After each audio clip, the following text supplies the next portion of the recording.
السلام عليكم. اليوم حنديرو طبق الكشري، طبق مصري بنين بزاف بزاف.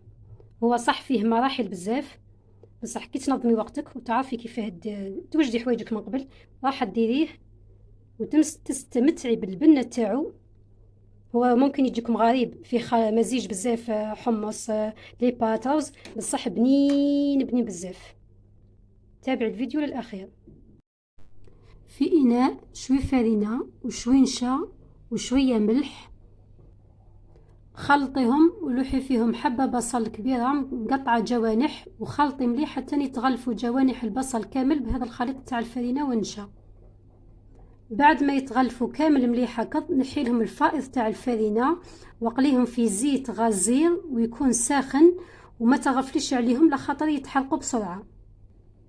حاول تقلى البصل تاعنا بهذا الشكل، حطيه على ورق المطبخ يشرب له الزيت الزايد وخليه على جهة. قدر فيه شوية زيت من اللي قليتي فيه البصل، حبة بصل مقطعة، أنا درت بصل أخضر، حطيهم على النار يتقلاو شوي. لما تتقلى شوي هكا حبات طماطم يكونوا مرابيين، ماهمش مقطعين وماهمش مرحيين، ملعقة كبيرة خل، ملح، ملعقة مش معمرة مليح كمون، ملعقة مش معمرة مليح كزبر، فلفل أبيض، مقدار اللي درت تاع طماطم حوالي 4 حبات كبيرة، ملعقة كبيرة طماطم مصبرة، تقدري تستغني عليها إذا كانت الطماطم تاعك حمرا بزاف، أنا ناقصة شوي حمرة، شوية ماء مش بزاف حوالي ربع كاس. خلطيها وخليها حتى تغلي ونقصيها وخليها طيب على نار هادية حتى تختار كما يقولوا هما تتسبك.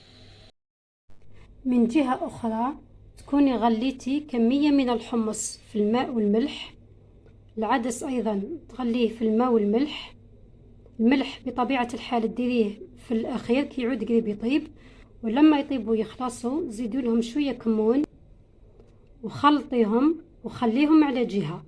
كمية الحمص والعدس والحبوب عامة انتي اللي تتحكمي فيها. أنا كمية الحمص درت قليل، هذا المدة أنا عارفة بلي الحمص راهو ناقص شوي، درت العدس كثر من الحمص.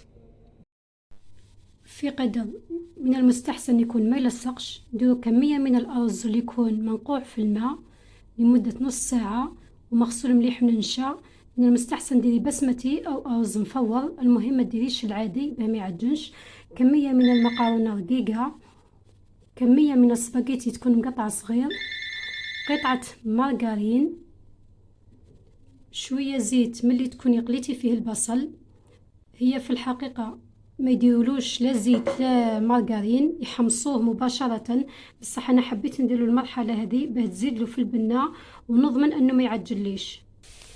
حمصيهم مليح حتى يكتسبوا لون ذهبي.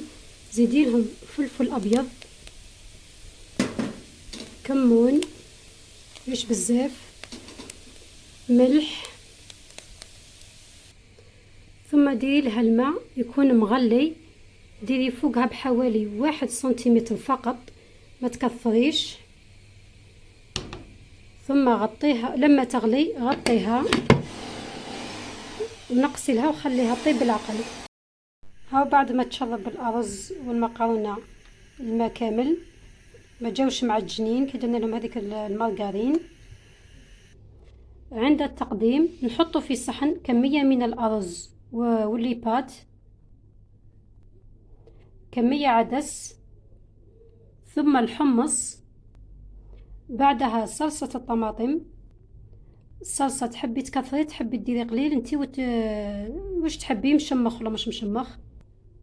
في الاخير البصل المقلي والبنة والصحة كلها راهو هنا، تجي بنينة بنينة بنينة بزاف، شهية طيبة.